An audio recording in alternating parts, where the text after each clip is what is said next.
And you join me today crew at BradGate Park, and this area where I'm at the moment used to be a medieval deer park back in like the 15th century. And as you can see, still here at BradGate, they've got red and fallow deer grazing in the fields, as you can see behind me right now. And they're running around, they've got the little babies, and it's fantastic. Great country walks here at BradGate Park. Another coastal walk. Well, we're inland now, so this is a country walk. Right behind me at the moment, this is called Old John, but I'm not quite sure about the history of it. So you know what I'm going to say? If you Google it, you might be able to find out a lot more information about Old John than what I can tell you. But yeah, I don't know if it was a place of worship up here, I'm not quite sure, but it's supposed to be a secret tunnel. I'm not sure how far the tunnel goes, even if it existed. So it could be a chapel of some sort to do with Lady Jane Grey's housing estate, what was here. Well, the estate, yeah. Oh, right. You said it as though it was an housing estate, like there's lots of houses, no? Yeah. The estate was just the one house. All right. And Lady Jane Grey, her family owned this centuries ago, and she was the Queen for 9 days. She was the Queen of England for 9 days in 1553, but then by 1554, tragic events happened and she was beheaded.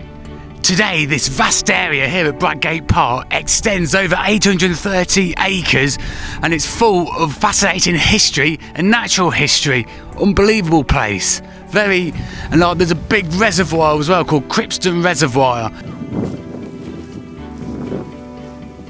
Here we are in BradGate Park on a lovely Sunday afternoon.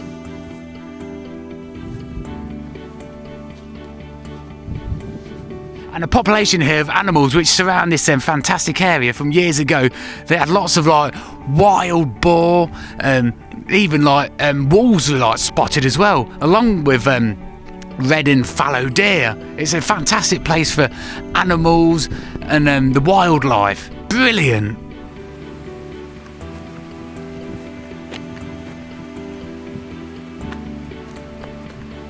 Here at BradGate Park, there's large areas of grassland and bracken. For miles you can see it. As you can see where I'm sitting at the moment, these are some of the oldest rocks which can be found in England. Well, I've been told by the information I've been given apparently. How cool is that, eh? I thought these were ruins of some kind from some buildings from years ago which is jutting out of the ground here at BradGate. Well, pretty cool though, don't it, eh? BradGate House, here where I am, was built by Thomas Grey, the first Marquis of Dorset, in around about 1499. Sadly, Thomas Grey, the Marquis of Dorset, passed away, but his son, also called Thomas, finished the building of BradGate House, Tudor House, in 1520 in his dad's memory. God bless him. And BradGate House, which was built over there, over the rise over there, or I think it may have been that direction.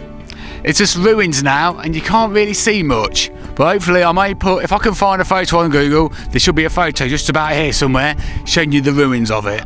The house suffered damage by the first wife of the second son of Stamford, if I've got that correct, on the north-west wing of the tower of the building.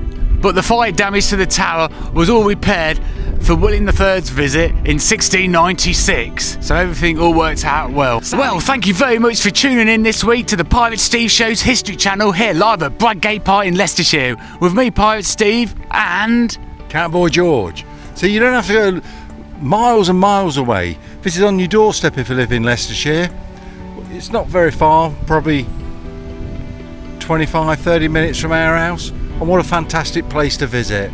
So don't go travelling 3 or 4 hours. Come to BradGate Park, support this because it's a fantastic place. Your kids can run for miles and miles, and then you can take them back home and hopefully they'll be tired and just go to sleep. Bring your dog for a walk. Just beautiful. You've got a little cafe as you come about halfway through. A museum. Yeah, museum to look at, give you the history of this place, of Lady Grey. Anyway, next week or next time we'll go to Swiveling Woods and show you that place. That's a lovely area as well, Swiveling Woods. Yeah, Swiveling Woods, I've never heard of it, but it sounds good. We've got to trust Cowboy George, you know what I mean, because he knows the score, keeping it hardcore here on the Pirate Steve Show. And yeah, as you can see right behind me before I go, this was Cripston Reservoir. Was it Cripston? Cropston Reservoir, and this has been around for many a year. Obviously, Reservoir was built many moons ago, back in the golden olden days. I'm not sure, to be honest.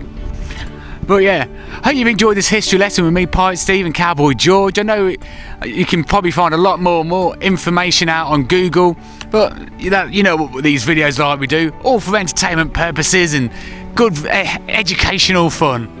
Thanks again, and this has been me, Pirate Steve. Yeah, hardcore, crank it up, you know some more.